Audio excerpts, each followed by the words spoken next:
This is a download from Rutland Radio. Hello, and thank you for downloading the Rutland Radio podcast from rutlandradio.co.uk. This is where you can hear the best bits from the last week. It's Rutland Radio at breakfast time. I'm Rob Pisani. As you've probably heard over the years, the Park Run has been going some time at Rutland Water, a free 5k run on a Saturday morning open to all.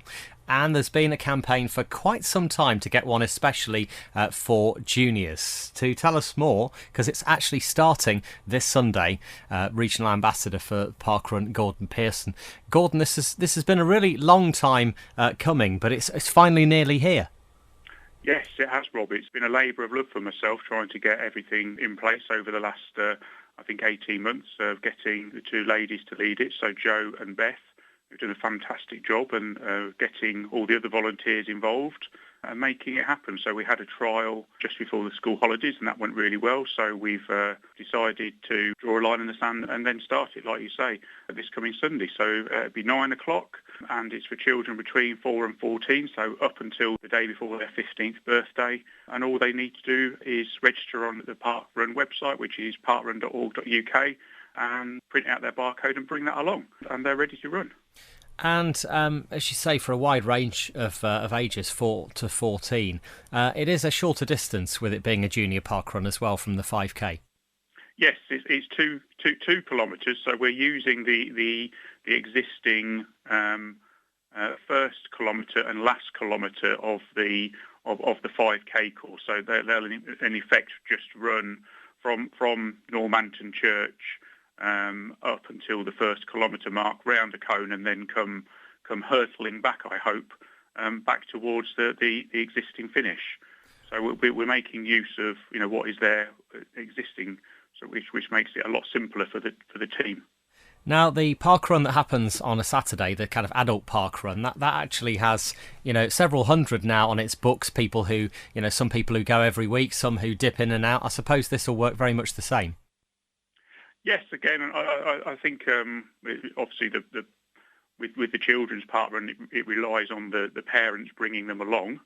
So again, you will probably initially get a lot of the children that have been doing the 5k will come down and try that, and obviously with younger siblings that have not been able to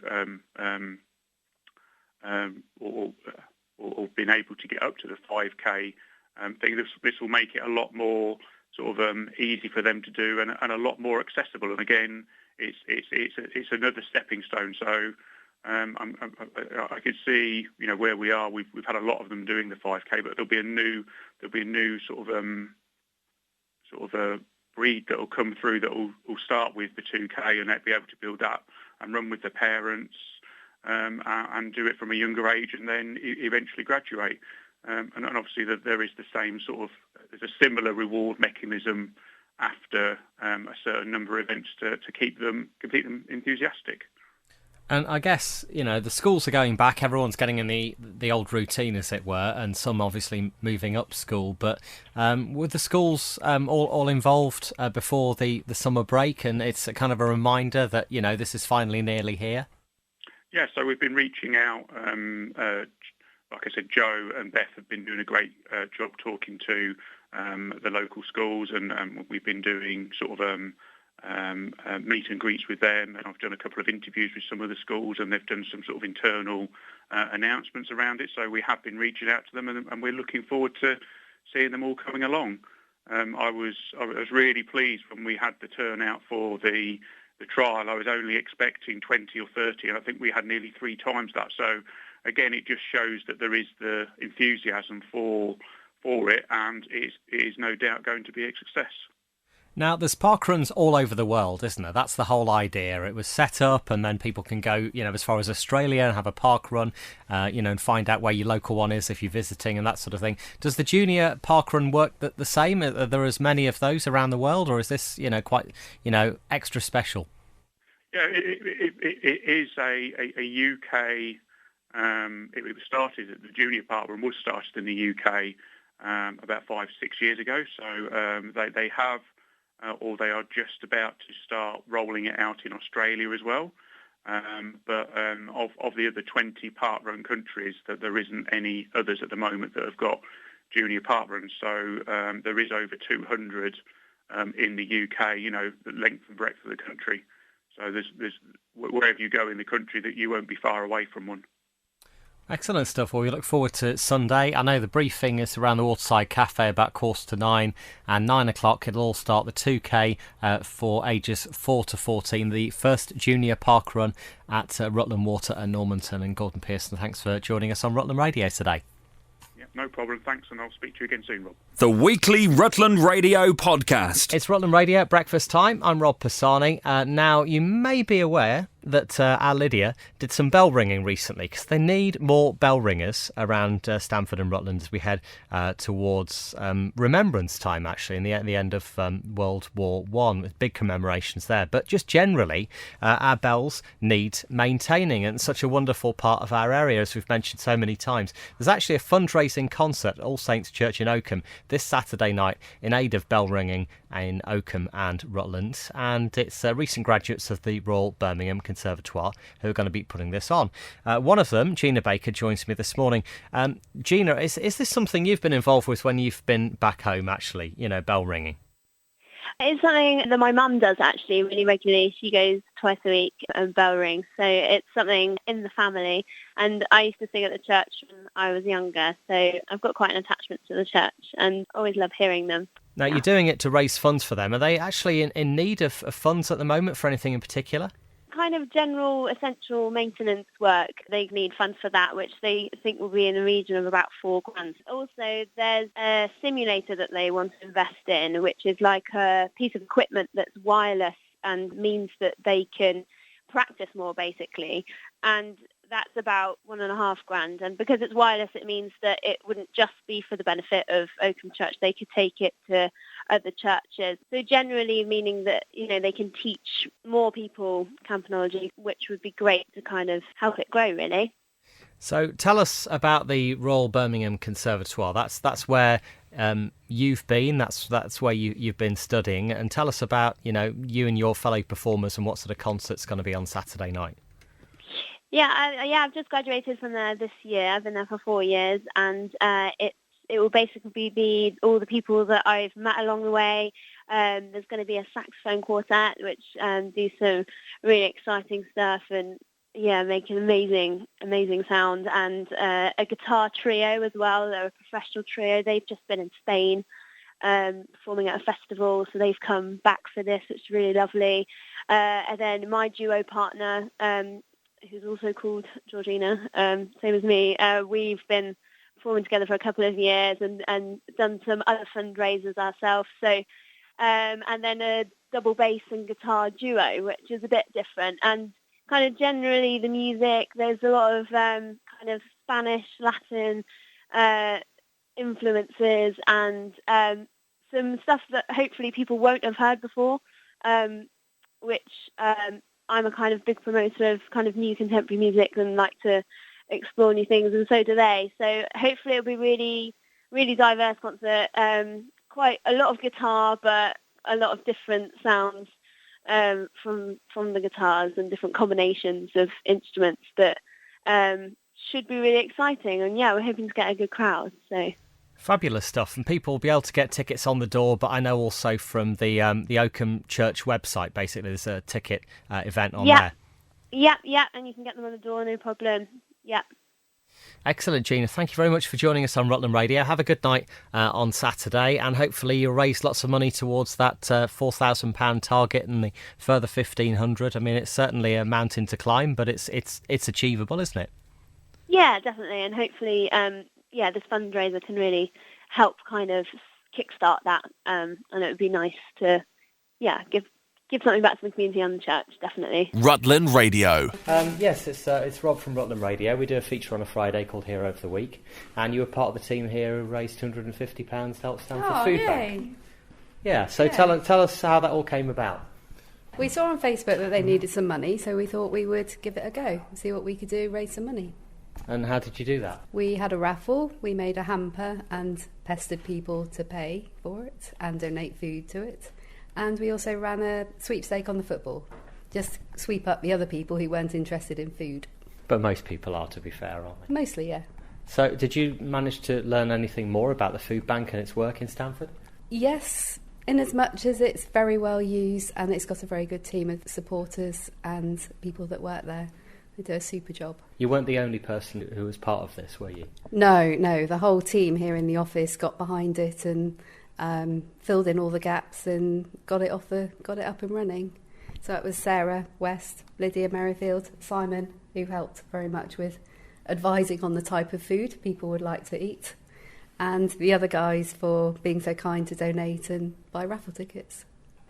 Lovely. Well, thanks very much on behalf of Stamford Food Bank, and thanks to Lydia for recognising you and sending in the form. Brilliant, thank you. Rutland Radio's Best Bits on the podcast. It's our 30th year since Mark died, and very sadly his mother Jane Davies, who funded the charity, she sadly died in May this year. So this year and we'd got new flags, new banners, new everything, and I left Cornwall and I got tired and I thought I want to get to Burley early on the Sunday morning because it was wet weather. So I thought I'll pull over to Travelodge and get some sleep and carry on. And I did that. I got up at 3 o'clock in the morning to carry on with my journey. Went out the door, nothing. Everything had gone, the van, all the stock, all the rails, the racks, my personal belongings, everything. I then managed to get a taxi to East Midlands Airport where I hired a car, where I drove to Surrey to fetch Martha, who then brought it back up here, and we've been up here ever since trying to patch up a stand so we're open and ready for business, because it's just so important for everybody that we help, that we're open and here, and we won't let them get the better of us. So tell us about Mark and the history of him. Mark was very sadly killed at Burley Horse Trials 30 years ago this year, and in his memory his parents set up the Injured Riders Fund to help those injured in horse-related accidents where no other help is readily available. And over the years, all completely fundraised by ourselves with no grants, we've given out well over £1 million in grants. We give out advice, help people who might not be sure of something, push them in the right direction where they... anything. Every case is very different, but we treat everybody individually and very personally and try and do the best we can for them. Rutland Radio. My name's Olivia. I'm from Ryle, and we're raising money for the Motor Neuron Disease Association. My partner Matt and I are going to cycle from Great Yarmouth to Aberystwyth in 3 days. Oh my gosh, and what's made you want to cycle that far? Well, we took inspiration from Matt's granddad, who did the route on a tractor in 1987 to raise money for charity. But we decided we'd like to up the challenge a bit and do it on our bikes. Would you say you're both cyclists? Yeah, we've done a fair bit of cycling, but not all that much with panniers on. We're going to be carrying all of our kit with us, so it does make the bikes a bit heavier. So have you been having to do a lot of training for this? Yeah, we've done quite a lot of training around Rutland and sort of the surrounding areas, which has been mostly in really good weather this summer, although we have had a couple of rainy rides recently. Oh, good. So why did you decide to raise money for the Motor Neuron Disease Association? Matt's brother-in-law was diagnosed with the disease about a year ago, and we found out about the charity and all the fantastic work they do. They support people with motor neuron disease and their families. They also campaign to raise awareness about the disease, and they fund research and clinical trials. So we thought that the work they do is just really invaluable, and we wanted to help them. Yeah, so you're going to put yourself through that 300-mile bike ride to raise lots of money, hopefully. Well, of course you will. I say hopefully. Of course you're going to raise lots of money. Do you know how much you've raised so far? Yeah, at the moment we're just over £1,500, which is great. Our target was £1,500, which equates to about £5 a mile. So we're really thrilled to have just broken through that. And we've still got a few sponsors coming in, which is fantastic. So where can people go to donate to you if they want to? Our Just Giving page is www.justgiving.com/live-and-Matt. And it's happening very soon, isn't it? Yeah, we set off from Great Yarmouth on Saturday morning, and we're hoping to finish, we need to finish on Monday night in Aberystwyth. Oh my gosh, so it's going to take the whole weekend? Yeah, we'll actually be coming back through Stamford on Saturday afternoon, and then we're camping just near Rutland Water on the first night. And then we'll be camping near Shrewsbury on the second night. Highlights from the past 7 days, the Rutland Radio Podcast. My name is Simon Paul Mutzars, and I'm the Chief Officer of Citizens Advice Rutland. So can you tell me a bit more about your conference that you've got coming up in September? Yeah, the conference is the first Rutland Community and Voluntary Sector conference, and it's hosted by the Rutland Community Wellbeing Service. So, as I say, it's our first. We're hoping that we can get into an annual event. It's basically targeted at the community and voluntary sector in Rutland. Want to find out who's out there, what they're doing, and basically how we can support and help those organisations do what they do so well. We've got a number of speakers lined up. We've got central government coming to talk about the new civil society strategy, which has just been launched, so kind of Rutland's getting this fairly hot off the press. We've got the county council talking about public sector priorities. We've got an organisation from the North East coming to talk about how the NHS in the North East has worked with the community and voluntary sector. We've got speakers from the University of Northampton coming to talk about the language of funding, so supporting organisations to access funding, and a raft of other speakers talking about how important it is to get kind of flourishing, resilient and prosperous places. The way to do that is to get really strong partnerships between public sector, private sector and community groups and voluntary sector organisations. So that's the kind of general gist. One of the other and perhaps one of the other important issues is we will also be launching a new grant scheme, a new small grant scheme called the Healthy Rutland Grant Scheme. So that will be something that will be launched on the 21st of September, which I forgot to mention. It's the 21st of September. It's an all-day event. It's free. It's at Oakham Rugby Club. Lunch will be provided, as will refreshments during the day. But I say we'll launch the new grant scheme. Organisations, grassroots community and voluntary sector organisations will be able to apply for that in the coming year. So yeah, this will be the first news on that particular initiative. So do the different organisations have to get in touch with you first to say that they're coming along, or can anyone just come along on the day? Good point. I missed the crucial bit on how you access this. So www.rutlandwellbeing.org.uk. On our news pages on the website, there's an Eventbrite booking system, so desperately easy to do that. Additionally, if you rang the office, we can do that for you, and the telephone number, he hastily gets out a sheet of paper, is 01572 725 805. But yeah, book now, and we hope to see you on the 21st. And Citizens Advice, it covers such a range of topics, problems, issues. You can go to it with anything really, can't you? Or the Rutland Wellbeing Service. The Rutland Community Wellbeing Service is yes, it's a one-stop shop for a lot of issues for around wellbeing and wellbeing in the round. So we're talking financial wellbeing. So yes, you're referring previously to issues around debt and welfare and all those kind of issues. A traditional area that Citizens Advice is involved in, but also general support for individuals that we can provide, or we can signpost and refer to quit smoking now. So we're providing quit smoking, and obviously this conference is also reflecting our responsibilities around being a community and voluntary sector infrastructure organisation. So volunteer brokerage to actually providing support, be that around funding opportunities for the community and voluntary sector, or a voice for the community and voluntary sector. So a raft of issues and services are provided from 56 High Street in Oakham now. Rutland Radio. Well, we do a small piece for British Hen Welfare Trust. About every 6 weeks, we have a hen hosting day here at the farm, and we take in maybe about 300 hens. They're all ex-battery hens. We take them in to rehome them. Why do hens make good pets? Well, do they make good pets, hens? Well, they do. They're very simple, of course. They need very little from you. They're extremely entertaining. They really are.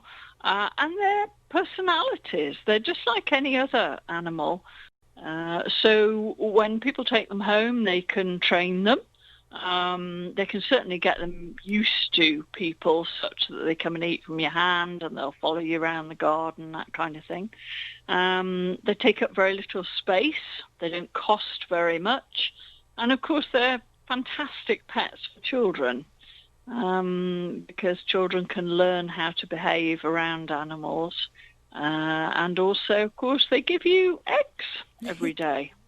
And these are ex-battery farm hens, aren't they? So they're basically needing a bit of retirement. Essentially, yes. They now call them colony hens, essentially. So the days of battery farming are technically over, but they live in colonies, in large pens, so still in an intensive farming environment.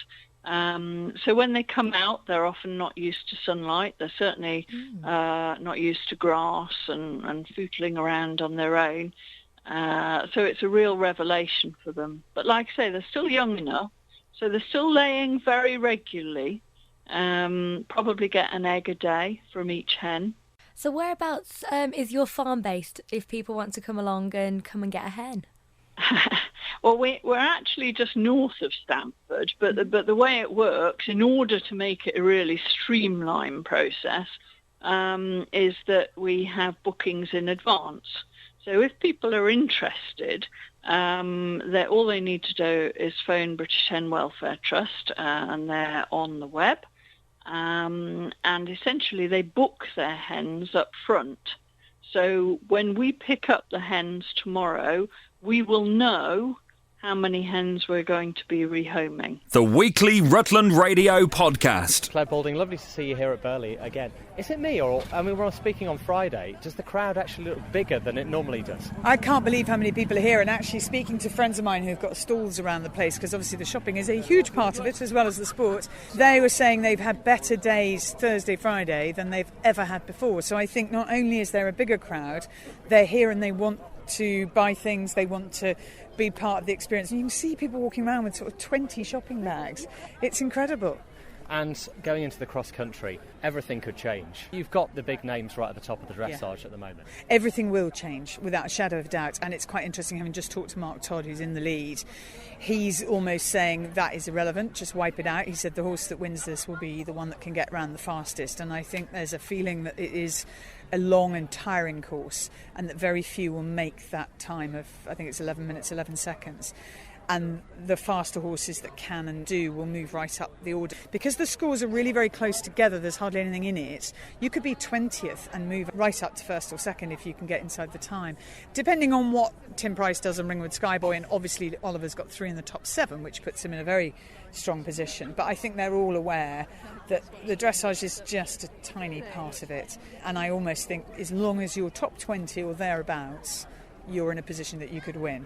And how about your Burley? You were here yesterday. Yeah. I saw you on the flyover, actually, and I was running towards to get a picture of the flyover, and there you were doing a piece to camera, so sorry if I put you off. No, you didn't put me off. But for you, do you get time to enjoy it as well? Oh, I love it. I absolutely love it. And we've been very lucky this year. So I've been here since 9 o'clock on Thursday morning, and we're straight away, the weather's been good enough that we've been able to film links immediately, and we haven't had to reshoot them today. And sometimes it can be frustrating if it's raining on the Thursday, so you've done a few links, but then you have to redo them because it's sunny on Friday and you want it to look the same. Well, we haven't had to do that, so I just had to remember to wear the same clothes. It's fine. The opening link is on a drone, and it took off on one side of the water, flew over towards me as I delivered my link about the history of the house and the history of the event and and then took off and flew towards the house. I think it's going to look amazing. And we managed to do that link in only 25 minutes for pictures and, sound, and suddenly you get a tannoy and you've got to retake. But for TV, that's quick. That's quite good. And with a drone, that's very quick. I mean, sometimes a link that only lasts 20 seconds on air can take you an hour to film. It's ridiculous, but it can. So, yeah, we've done some nice stuff and we've done some interviews, and I'm chuffed to bits with myself because my big suggestion was let's do Toddy, because he's not going to do another 20 Burleys. He's not. No, indeed. This might be his last, who knows? And I didn't expect him to lead after dressage, but it's now an even better story than it was. And he's so relaxed, isn't he? Oh, he's very laid back. He is particularly laid back. He would almost say that his fault is he's too laid back, and he thinks his mistake on the first horse was because he learnt the wrong test for starters. There are huge advantages to being that laid back, but I think the perfect balance, he would say, is to be hungry and not feel pressure, and that's where you want to be. He loves bringing the horses through and he loves competing, he loves the life, but he told me yesterday in an interview he's not as hungry as he was. How could you be? but he cross maybe country, you wouldn't count against him, would you? And maybe he's sort of playing it down. That's a very clever tactic. That's a great thing to do, though, you know? because then there's less pressure on him. Yeah, and he's kind of saying, I don't think it'll stay like this. It doesn't really matter that I'm leading, and yeah. So I've won it 5 times before, but he hasn't won it yet this century. Amazing, isn't it? He's won it 5 times. Absolutely, I not remember him winning and winning and winning. But he is a remarkable athlete, and I think he's one of the true greats in world sport, and I love talking to him, I love watching him, and I like telling that story, and to have a chance to tell it again here is great. Claire Balding, lovely to see you again. Thanks very much for sparing the time in well, I say a busy schedule, but I know you do have some downtime in between. Oh God, yeah, I've been shopping and everything. Don't worry about that. Thank you so much. Thanks. Well, that's it for this week's Rutland Radio podcast. If you have any comments, you can email us via the website rutlandradio.co.uk, and we'll have a new version on our website from Monday. This is a download from Rutland Radio. For more information, go to rutlandradio.co.uk. This is a download from Rutland Radio. Hello, and thank you for downloading the Rutland Radio podcast from rutlandradio.co.uk. This is where you can hear the best bits from the last week. I'm Sarah Furness, I'm the Lord Lieutenant of Rutland. And we're speaking on Merchant Navy Day. You led the address today, and I know you feel very strongly that should be celebrated here in the middle of a landlocked part of England. Yes, of course, but I think we have to bear in mind we are an island nation, and for centuries we have been dependent on our merchant shipping fleet, and indeed, you know, the role of the merchant navy was absolutely crucial in both world wars, and without that role we would have lost both wars. And actually the casualties as well were particularly high. Extraordinary. On a per capita basis, I think we lost 37,507 men. Mainly men. There were 55 women also lost. But on a per capita basis, that was more than the combined armed forces in the Second World War altogether. So, you know, it's extraordinary. It was a very, very dangerous task, and particularly difficult for them because the ratings had no uniform, so they weren't visible. And so often when they came on land, instead of being feted as they should have been for their heroism, they were spat at and called out as conscientious objectors.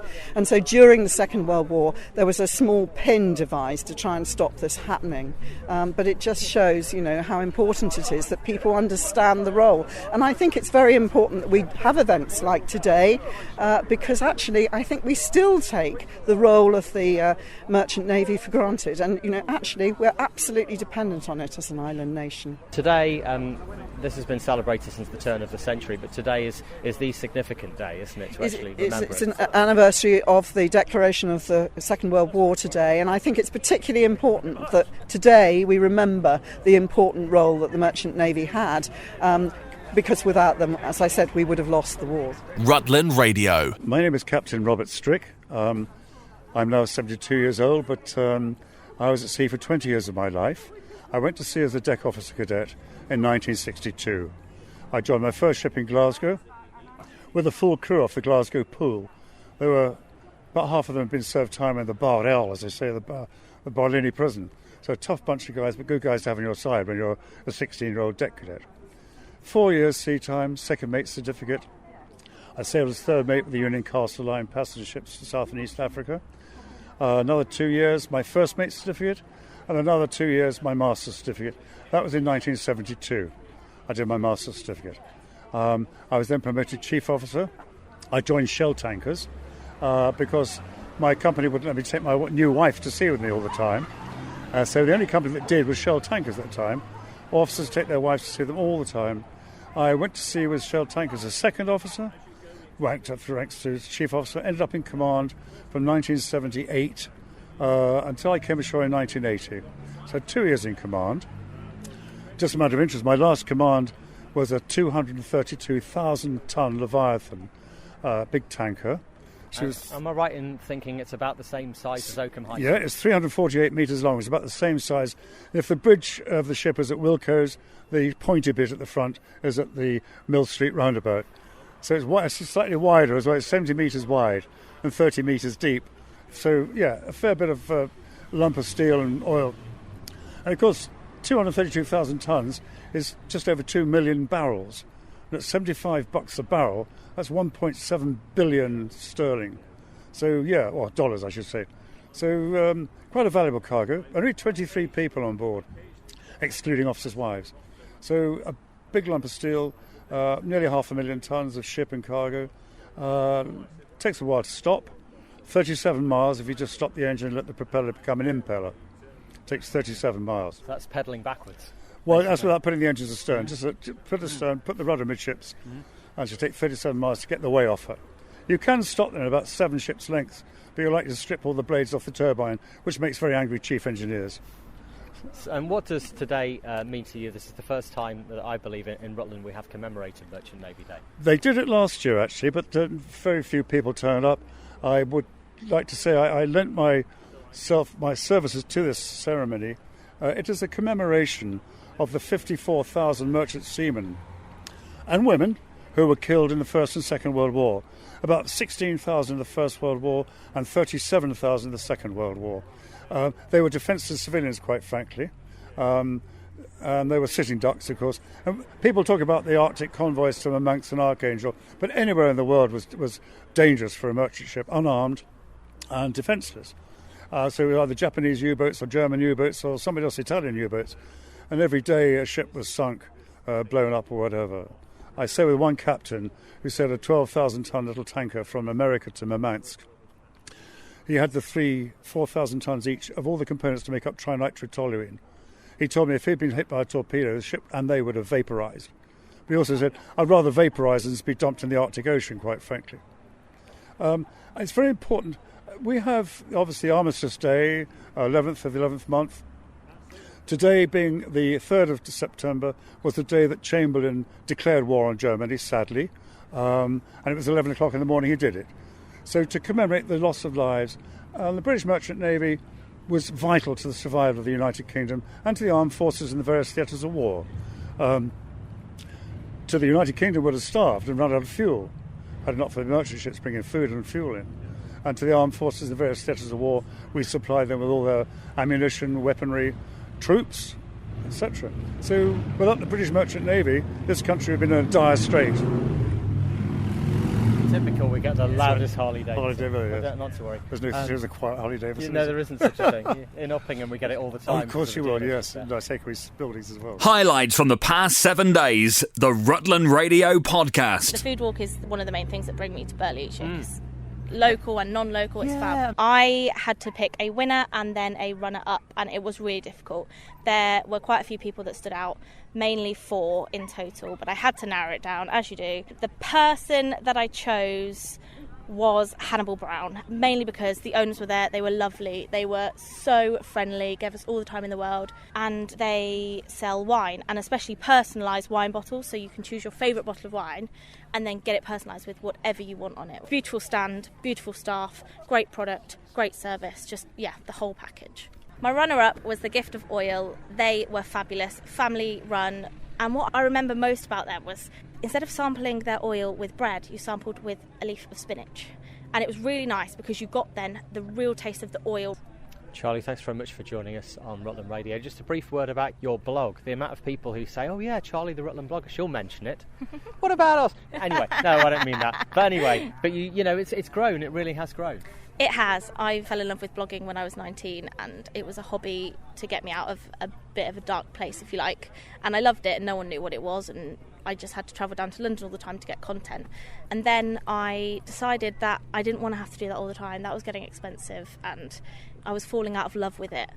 And literally one day I just said, let's just try something different. And I said, I love this area, and I always have. So I literally started the Rutland blogger, and within 3 days I'd had more views than I had in a month on my old blog that I'd had for 4 years. And I am so appreciative of every person that reads it and all the amazing people that I get to work with and meet. And it's lovely to walk down the street and people who read something that you do go, hi Charlie, I love your blog, thanks so much. And yeah, it's the best decision I ever made. Rutland Radio. It's Rutland Radio at breakfast time. I'm Rob Pisani. Back to school time. And how are the teachers feeling? Well, something that will connect with so many people is a touring production Burning Books, and Jess Green is with us this Saturday. It's at Rutland County Museum after making its debut at Edinburgh Festival in shorter form 4 years ago.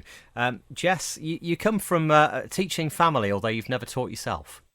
Yeah, that's right. Yeah, my mum is a retired head teacher. My sister and my brother-in-law are both teachers as well. And no, I've never taught myself, but I work as a writer and I work in lots of schools all around the country. So the play is kind of coming from a place of sitting in lots of staff rooms and speaking to a lot of teachers over the past 10 years or so. You kind of got close to teaching, didn't you, as a librarian? Yeah, I worked in a school library for a couple of years, and I think, it was probably that experience that has influenced the play, and there certainly is elements of my experience of working in the school library in the play. Is it quite hard to do something like this without being overtly political in some way? Because obviously the government set the policy, they set the amount of resources for schools, and that really has a massive impact on what they do for state schools anyway. Yeah, no, absolutely. I mean, I would say I absolutely haven't avoided being political. The play is quite political, and it's looking at the way that education has changed, particularly over the past 8 years, and what do we do when budgets are being cut and that targets are getting ever higher and teaching is just becoming almost impossible. It's really difficult for teachers to keep up with impossible targets and such a massive curriculum that's very difficult to fit into an academic year. And this is reflected in the fact that we've now got a national teacher shortage and we've got teachers going off with mental health problems. I know, I find it so sad when you think of that side of things. And we're talking about this. We want to encourage those who are going to school to actually do the very best they can and for the teachers to share that experience with them as well. Yeah, absolutely. I mean, I think teaching is a really hard job, which is massively undervalued. And I think that people who have never worked in schools just can't understand actually how difficult it is. But I think if teachers are properly supported, I did hundreds of interviews to write this play with teachers all over the country. And I think that the impression that I got from speaking to teachers is that if they are properly supported, then teaching is an incredibly rewarding profession. But when they're not supported, it's really difficult. I think before we go any further, in a way, you're talking about shortfalls and support and stuff like that. The amount of work that the parents on the PTAs and the PFAs and all this sort of stuff, the friends of the school, they do amazing work, don't they? I mean, around here, they raise thousands of pounds to actually help the school operate. Yeah, absolutely. And I think that is becoming, schools are relying even more on parents and people in the community to do that sort of fundraising. I mean, state schools all around the country are now having to run fundraisers every term to be able to buy basic resources and equipment. So those people that are doing that work are increasingly relied upon. And how was your time at school? Were you quite, studious, rebellious? I wish I could say I was studious. I think a lot of my old teachers would disagree with that. I think that I probably wouldn't want to have taught me. I think I probably could have worked harder if I had my time again. And, looking back on your career so far, how did this all kind of come about that you took this to Edinburgh Festival in the first place in virtually a poem, wasn't it? Yeah, I started writing poems about education because I was working in schools and I got to the point where I thought, actually, I'm going to create a show out of this. So I got together with a few musicians. And we took the show to Edinburgh in 2014 and then again in 2015. We got some really positive reviews. We took it on tour in 2015 all around the country.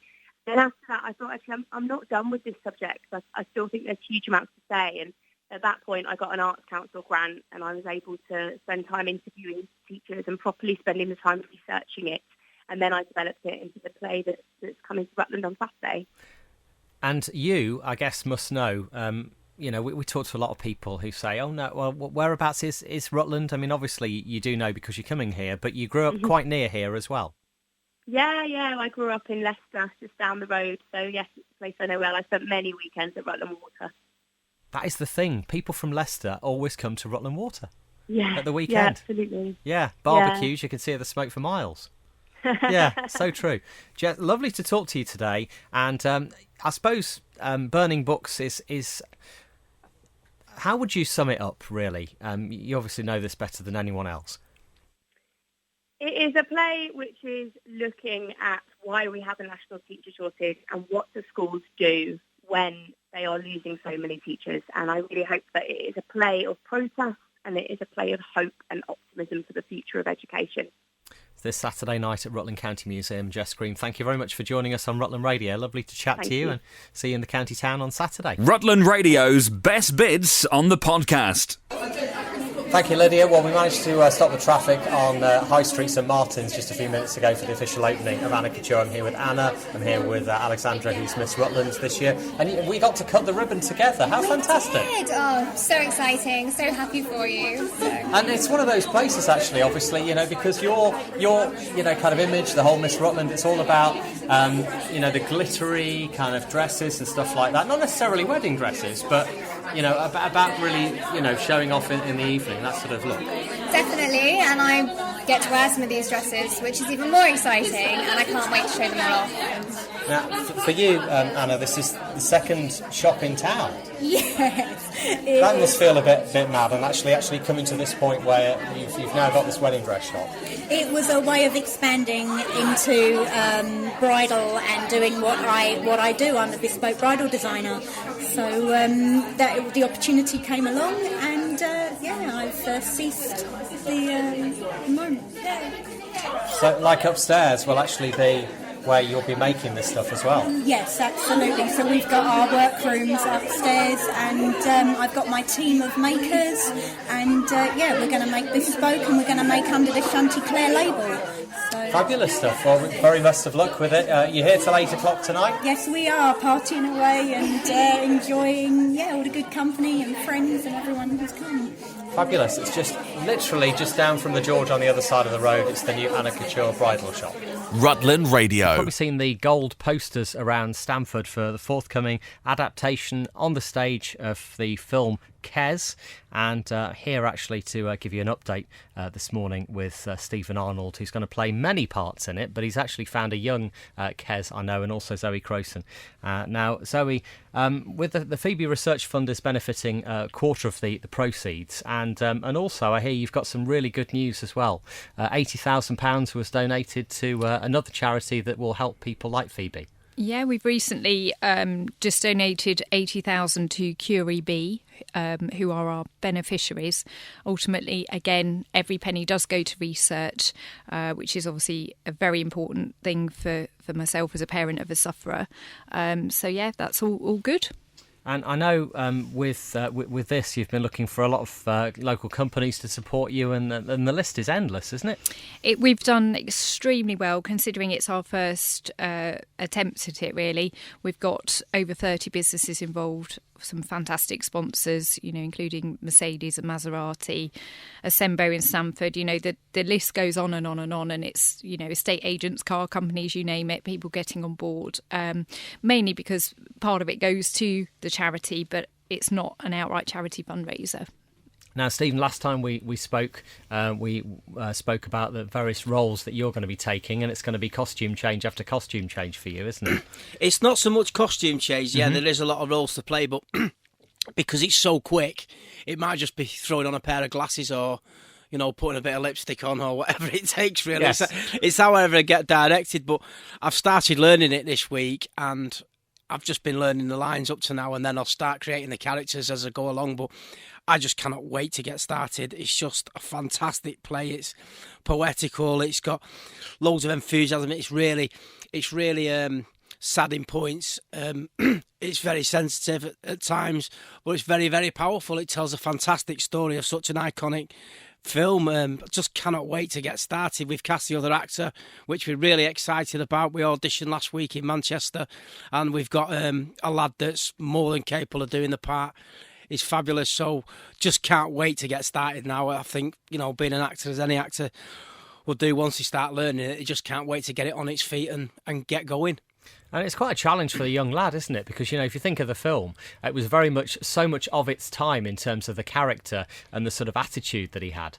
Yeah, I mean, the lad that plays the part, like I say, is got a challenge on his hands, but after auditioning him, he can certainly do it. I mean, we've seen 9 fabulous boys, and it could have gone either way, really. You know, there's a few people that could have got it, but he just stood out and he just had what it took. And I felt great working with him. So that's the most important thing. I think when you're doing a two-hander, it's always important to have that chemistry with whoever you're working with, and he certainly brought that, did David. So, Daniel, sorry. Do you want to say that? Sorry, I talked over That's you just right. on the end. Do you want to just say his name just there? Yeah, and Daniel certainly brought that. And the 2 days that it's on, I mean, it's very much a kind of, you know, people think of Tolthorpe, I must go there, and then 3 months' time, you still haven't gone. We're really just saying to people, please support this and get those dates in your diary, really. Yeah, I mean, the support, can I just say the support that we've had in Stamford through businesses alone and people out there buying tickets, it's just a warm feeling that you know you're doing something. And obviously we're donating 25% to Phoebe Research, and it's just everyone's got pulled together on it. Everyone's really backed us, and it's just such a nice thing, you know, to have in the area that people are supportive and they believe in Phoebe Research, they believe in what we're doing, they believe in the production, and they get something out of it as well. You know, they get to come to the show and they get to come to network and stuff, and everybody gets to meet each other. It's just great for the community all around, I think. And Zoe, it's the gala night on the Friday, the 26th, and you've got 2 performances on the following day, the Saturday. That's right. We're inviting, our main sponsors along, and obviously yourself, and all the other people that have been fabulous at promoting it as well. It's very important to, thank those people. It didn't start off as a networking event, but I'm sure it'll end up being a bit of one. But what's nice is, people will get to see what we're actually doing behind the scenes and not just Kes itself, because there's so much hard work going into it from the director. It'll be the 2 actors, and Stephen's really working his socks off already. And, from start to finish, I'll be kind of documenting it on social media as well, so people can follow the story. It's even down to the fact that, when we have the kestrel and Stephen's having to learn how the kestrel lands and everything else, it's just going to be quite exciting, and people don't necessarily know what actually goes into a production. So there's a live bird of prey on stage with you? There's not actually on stage, but we are actually going to work with one, because it's such an imaginary play where you've got to imagine there's a bird there. So just to get me and Daniel working well together and in sync, we're going to get a bird and train with it for the day and understand its movements and how they fly and how you catch it, and bringing your lure in and swinging your lure and things like that. So it all helps, and it also things like that. If you're doing a 2-hander, it's quite intense in rehearsal period. So it's nice to have a day of fun as well, really, and have a bit of a laugh doing it. And, it should be really interesting. I mean, I'd love to fly a kestrel, and I'm going to get to do that. And so will Daniel. So we're really excited about that. I'm sure Zoe will have a go, and I'm sure the director, David Crowley, will as well. And what age would you say this is suitable for? In terms of its suitability. It is quite gritty in places, isn't it? Yeah, I mean, it was a book written for children. I think everybody that we've spoken to about it. Oh, I read that at school. So reading it, I'd say from the age of 11 upwards, really. I'm not trying to categorise it in any ages, but it's. I think that's about the right age, to go and appreciate it. It's one of those plays that at first, for the first 5 minutes, you'll think, what's going on? Because one character changes into so many. But it's just, it's for all age groups, really, from age 11. And you can get tickets from Stamford Corn Exchange, £12, £11 concessions. So that's Friday the 26th of October in the evening, and then twice on Saturday, 2:30 and 7:30. And Zoe Croce and Stephen Arnold, thank you very much for joining us on Rutland Radio today. Thank you. Thank you for having us, Rob. Cheers. The weekly Rutland Radio podcast. How do you feel about being just one of 4? I mean, that's pretty impressive for the whole country, isn't it? Yeah, I mean, I heard about this about 2 months ago when I was first told that I'd been nominated. And I think there's just over 5,000 nominations throughout the UK. But then to have to send in a piece to say this is kind of what I do, and then to find out yesterday that I've been named in the final 4 was, now, pretty impressive. Absolutely. Your last big trip was to Morocco, wasn't it? How many did you take on that? 13 students in Morocco. It was 2 years in the planning. Went up to a community project up there and helped out rebuild an irrigation system that was damaged in floods. Looked at the wildlife, the flora, the fauna. Yeah, the kids have been working hard for 2 years to raise the funds as well. And you do regular D&V and general sort of awards and things like that for a lot of students. Yeah, I try and make it a policy that every student in the school goes out on at least one trip a year, and that is something outside of the classroom, whether that be a residential, whether that be an adventure trip, whether it be a personal challenge. Because to me, yes, the classroom is very important, but they'll learn a lot outside the classroom, and to some students, the classroom isn't their space. So if they give them an opportunity to get outside, it'll hopefully open some new doors for them.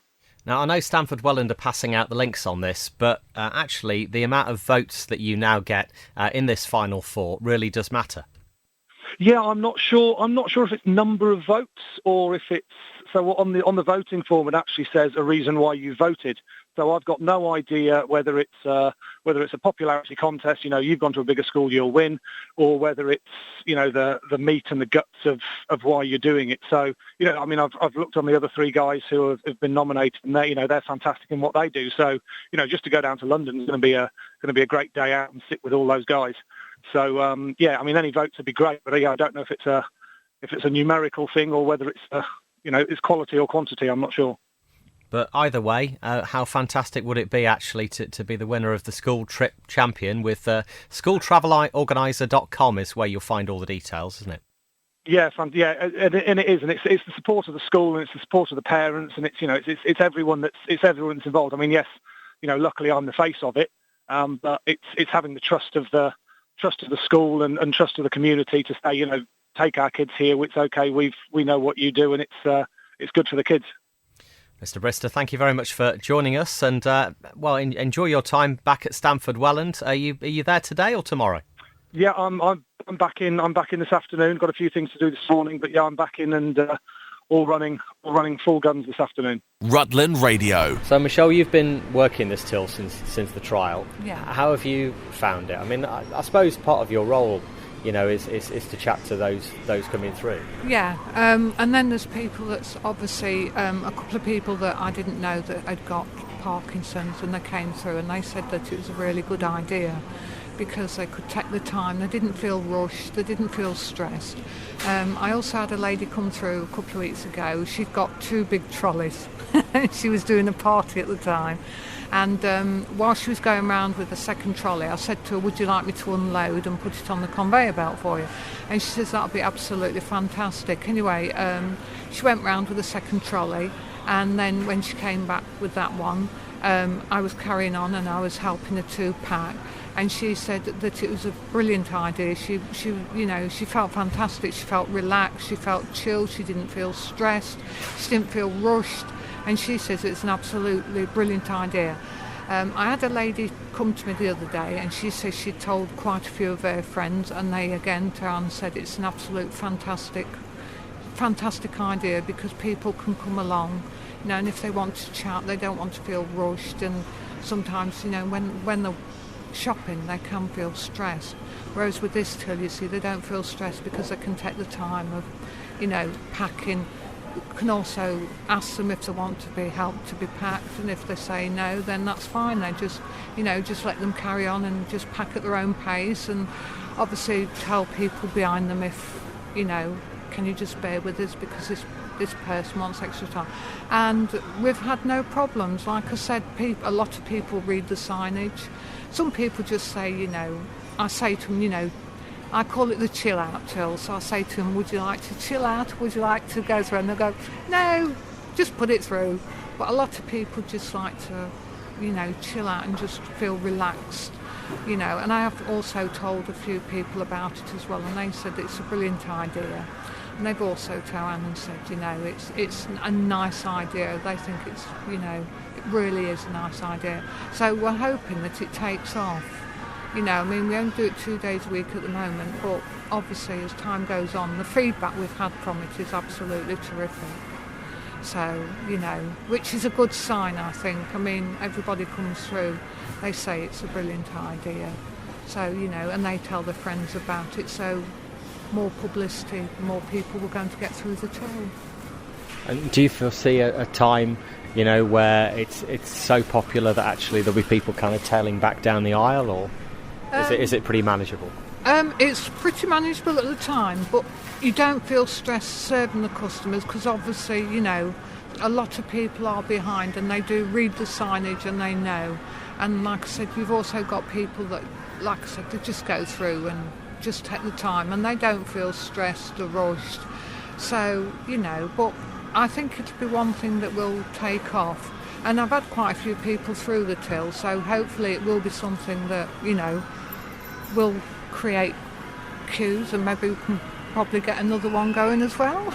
Highlights from the past 7 days, the Rutland Radio Podcast. My name's Paul Brown and I am the customer team leader at Central England's Co-op Burley Road Oakham store. Now, there's 2 of your stores that you're trialling this new lane. Tell us how it all came about. Part of our process was to recognise mental health awareness. It's a big thing in society at this moment in time. It's been publicised on TV, etc. As a company, we're leading the way with our colleagues have voted Dementia UK as its charity. As part of the whole process that we're going through in recognising mental health awareness, we recognised a need to slow down the process at our checkouts for some of our customers. Not all of them. We respect that some of our customers really want to still maintain a speed through our checkouts and a speedy and efficient and polite service. But what we wanted to recognise was the people that needed that little extra time at our checkouts. Whether that be because they just live alone and they wanted someone to talk to, or whether that be that they have anxiety issues or a multitude of recognisable mental health issues in our society today. It's been a great success, the programme has. The lady that's run the process is Michelle Burrell. She's been been on there for the 9 stints that she's done, and she's had nothing but fantastic feedback from my opinion. It's something that I would like to continue as a society and like to see spread across more of our stores for definite, because I think it brings great value to what the cooperative movement stands for and what we as Central England stand for moving forward. So, I don't think there's anything else I need to ask, to be honest, because you've kind of said everything, and she said about how positive it's been. Yeah. And as you say, there's still those other choices for other customers who don't maybe need the extra time. That's correct. It's those people that are in a hurry, that are coming in to just grab their meal deal for lunch, etc. Then we still have that level of service there for them as well. But it's about, for us, recognising the fact that some people come to our store and they do live alone and they spend hours alone at home, and they could be old and they can be young. They don't have to. There's no gender or age awareness on this programme. This is to help those that need that help and need that little bit of extra comfort, that they are no one's behind them tapping their feet. And the support that we've had from our community has been brilliant. When there's been people there stood there and being served and having that chat with Michelle, they've moved very quietly on to the next checkout where they can get served a little bit quicker, and they've respected the programme. So for that, I've got to thank our community. Rutland Radio. Ellie. Zoe. Katie. Phoenix Bells Burlesque. I run 3 classes. I teach in Oakham at the Oakham studio, which Sarah Gott runs. I teach at Stamford the Danish Invader, and also at Barnhill Methodist Church. We're a troupe of women, all shapes, all sizes, from 18 upwards. We're running our show this weekend, and we get to have all the fun, don't we, girls? Absolutely. Now, I've never seen a burlesque show, so how does it work? What are people going to expect this weekend? Okay, so they're going to expect a lot of glitter, a lot of fun, some singing. A lot of fake tan. Yeah, a lot of fake tan. A lot of fake tan. If you could see me now, folks, wow. My glittery nails are already ready. Lots of eyelashes. But yeah, we've got all sorts going on in our show. We've got a lady coming down from Sirens in Satin Burlesque, yeah, and she's going to be my fire eater. I've also got Phoenix Sapphire coming up. She's from Birmingham, and she's a lady of all sorts of talents. She's an actress. She's been on telly. She sings, and she's actually a real life mermaid. She has a mermaid business, Book a Mermaid. She specialises in a bit of gorlesque. We like a little bit of gorlesque. It's not my thing, but each to their own. Love a bit of Halloween, me. So she does all sorts of different things. We've got another lady that's coming who used to be in my troupe, who I danced with a couple of years ago. She's absolutely fantastic, and she's coming up and doing a baton twirling routine. I've got my amazing host who's with us today, Madam Violet Vavoom. Yes, she's going to be entertaining and gracing the stage and hosting the show and making everybody laugh in the audience, because she's quite witty, aren't you, dear? I try. You try. Yeah, so she's going to be coming along as well, and she'll be singing. Oh my gosh, the woman can sing, the set of lungs that she has. Well, let's not disappoint people before they get there. So it sounds like there is so much on. It's a lot more than just being on stage and being sexy and taking clothes off. It's so much more. It really is. It's a lot of it is about empowering women, confidence, and just a darn good night out. It really is. There's everything. There's something for everybody there. And the costumes are amazing. They are. They're fantastic. My costume lady, Zoe, who's with us today, our Ziva Moonshine. She makes the most fantastic things for us. Bless her. Lots of feathers, lots of glitter, a lot of sequins. Bustles and boas and ostrich fans that you've made for us and all sorts of things, yeah. What made you ladies want to get into burlesque? Well, the demon over there, Ellie, you sort of just get swept into it. So I joined her troupe about 18 months ago now. Yeah, must have been. And she just, you join in, you're quite shy, you're like, I don't know if this is for me, but it sounds like lots of fun. And then within 5 minutes, you've got your bra off and you basically just feel amazing, empowered, more attractive than you've ever felt in your life. Yes. And that's what keeps us all going, really. And it's a massive group of really strong women that all build each other up. And that's the most important part of it, I think, for all of us. Like a big burly family, aren't we? Because there's so much in life where people just want to knock you down. And to be part of a group of people that just constantly want to build you up, it's amazing. And you can do anything when you've got those women behind you. Where can ladies go then if they want to join in? So I teach on a Tuesday at 7:30 to 8:30 at Oakham Dance Studio, which Sarah Gott runs. I teach at the Danish Vader in Stamford on a Wednesday, 8 till 9, and then Barnhill Methodist Church Hall in Stamford at 7:30 to 8:30.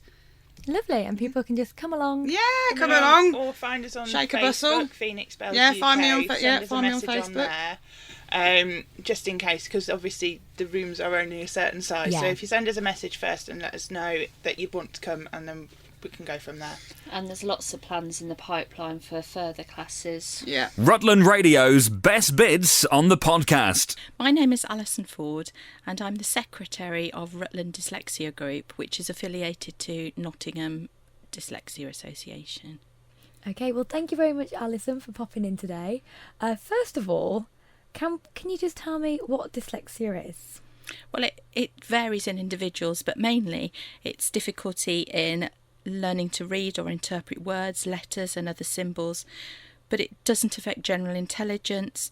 It occurs across the ability range, and it affects about 10% of the population and 4% quite severely. So in a class of 30 children, you would probably have on average 3 children who would have some form of dyslexia. And how does it affect people? I'm guessing it affects them in a variety of ways and not just one way. Yes, there's a whole range of different things. So if you were looking out with a child, you would look for difficulties with accurate and fluent reading and spelling, phonological difficulties. So that's finding it hard to process the sounds in words, even though their hearing is within normal limits. Speed of processing may be slow, so you ask them a question, they take a while to answer. With a maths problem, they might take a long time to work it out, so mental maths might be tricky. poor short-term memory. So for example, my husband would say, like a cup of tea, I go and I make a cake instead because I've forgotten about the cup of tea. And things like difficulty remembering common sequences such as the alphabet, times tables, months of the year.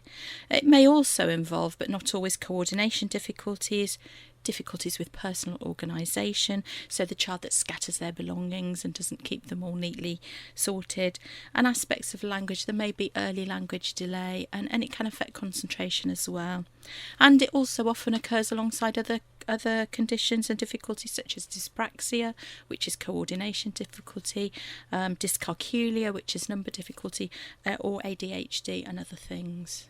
And I'm guessing there are quite a few ways that dyslexia can be helped in, because it's so broad in a sense. There's different ways to help people with dyslexia. Yes, that's where the role of the specialist dyslexia teacher comes in looking at each individual child, taking into account the things that they're really good at, their strengths, and building on those strengths, using those strengths to develop confidence, to develop other abilities. So if they're very good verbally, put them in a group of children who they're going to be able to support, but there might be another child in the group who can get the things written down. Some children with dyslexia struggle to read because black and white print is quite difficult to read, so they may need a coloured overlay. They might need, for example, just less text on a page, so you can cover part of a page or fold it, or if it's a worksheet, cut it into pieces. And also fonts are important. Some fonts that have got little busy bits at the bottom, the serifs, are quite difficult to read, so things like Comic Sans, Verdana, that don't have those make reading much more easy. But yeah, lots of ways that they can be helped. What are the most common ways that people are helped if they have dyslexia? The most common ways is to work on overlearning is really important. Because of memory difficulties, children would need to revisit the same word over and over and over again. For a typically developing child, seeing a word about 6 times would probably mean that they would be able to remember it. For a child with dyslexia, it could be up to 10 times that or more.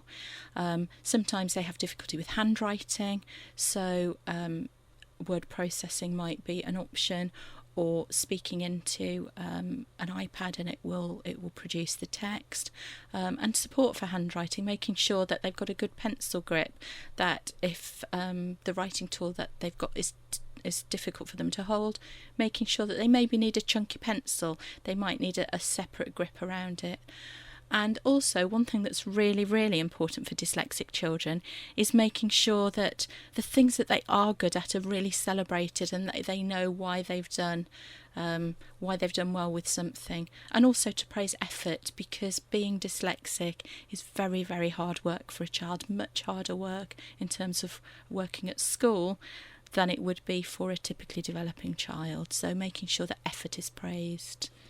Now, the event that's coming up, Gadgets and Gizmos, what's that all about? It's organised by Rutland Dyslexia, which is a small group of people who work together in Rutland to provide information and to put on events to help people with dyslexia. And it was formed in 1989 by a group of parents and volunteers, teachers of dyslexic children. The latest thing that we're putting on is the Gadgets and Gizmos evening. And the evening is to inform people about the amazing difference that modern technology can make to people with dyslexia. The technologies can compensate for the things that dyslexics find difficult and allow their real ability to shine through, unhampered by the difficulties. Software, it enables dyslexic people to record what they would struggle to get down in writing. Handheld devices that can be dragged across a page and will actually read text out loud are absolutely fantastic, and just lots of tips at the evening to help people manage their lives. There'll be a range of free and paid examples to be shared. And the event is being sponsored by the Anne Sudborough Memorial Fund. Rutland Dyslexia's dedicated secretary and talented dyslexia specialist teacher who died suddenly almost 3 years ago. She was passionate in her desire to help dyslexic people in Rutland and made a great difference to many children, and she's really sadly missed not just by the committee but by many people. There will be donations taken on the night to sponsor future events, and should there be an indication of interest on the night, there could be further workshops planned to deliver training on using the devices or the software or the gadgets that are being talked about and demonstrated on the evening. So lots there for people to come on down. Is it free to come along? It's free to come along. Yes, you don't need to book. It's at Catmus College. The doors open at 5:30 and it's 6 o'clock until 8 o'clock.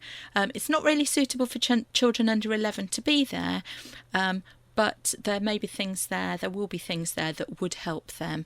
But it's a long evening for them to listen to. But anybody over the age of 11 is very welcome. Rutland Radio. Thank you, Rob. I'm just outside the grain store because it's so busy in there today. I'm with Mark Taylor, the organiser of the Oakham Veterans Breakfast. It was successful last month because you're doing it every month, aren't you? Yeah, that's right, yeah. And it's looking really successful again this month. Well, yeah, we're totally blown away by the turnout again. You know, we filled the grain store and the word seems to be getting out there now that we're putting this on a monthly basis, and it's great seeing everybody come out. So the impact is incredibly successful. And why is it so important to have it here in Oakham? Because we've got such a vast, veteran community here with no social out for them. So we wanted to put on something low-key, something easy, something simple to be able to get these guys out, talking to each other, making new friends and feeling part of the community. So this one is super busy. The first one last month was super busy. I'm guessing they're going to continue.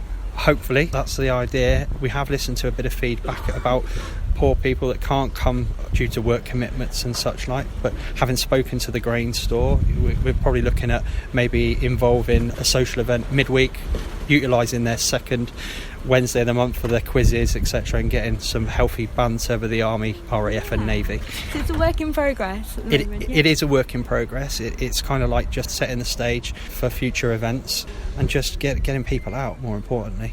Lovely. Thank you very much for talking to me, Mark. No worries at all. Highlights from the past 7 days, the Rutland Radio Podcast. Thank you, David. We're here at Greetham, just at the back of the community centre. I'm here with SJ, who's the chair of the Play Area Committee, and we have just opened the new play area. There is so much stuff here.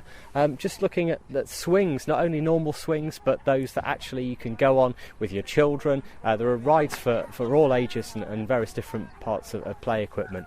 Now, SJ, this all started that you just wanted to replace a slide 3 years ago, and then it just kind of spiralled to this. One of the village parents had noticed that the older play equipment wasn't in the best condition, so we got a group together. 3 years, it's taken us a while, and we've raised £117,000 in order to get the new installation, which, as you say, has just been opened today, which is a fantastic effort. Greetham Village raised £10,000 through various community events, which include safari supper and comedy evening, and a lot of raffle buying. But we've also had the funds supplemented by a number of companies such as Wren, Biffa, Lottery, and of course Rutland County Council, who we were very happy to receive £27,500 from, which really started things off.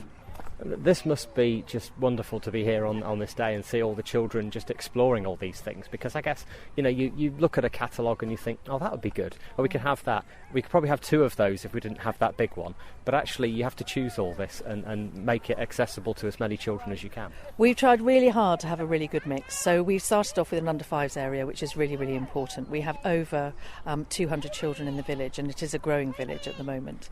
The under-5s area is fenced-in area, just for the safety of the children, but we also have a piece of equipment for older children such as the zip wire, which is proving to be very, very popular, as well as a roundabout which is accessible for wheelchair users. So that was important, just to incorporate as many pieces of equipment for as many children as possible. And you're here till 6 today. The community centre's open. You're inviting people to come and bring their food and have a community picnic and explore it. Yes, and we've got a really good turnout so far. The rain has been very good. We're nice and the sun's trying to come out. The bar is open as well until 6 o'clock, and we've got teas and coffees. So it'd be lovely to see everybody down here. Well, that's it for this week's Rutland Radio podcast. If you have any comments, you can email us via the website, rutlandradio.co.uk, and we'll have a new version on our website from Monday. This is a download from Rutland Radio. For more information, go to rutlandradio.co.uk.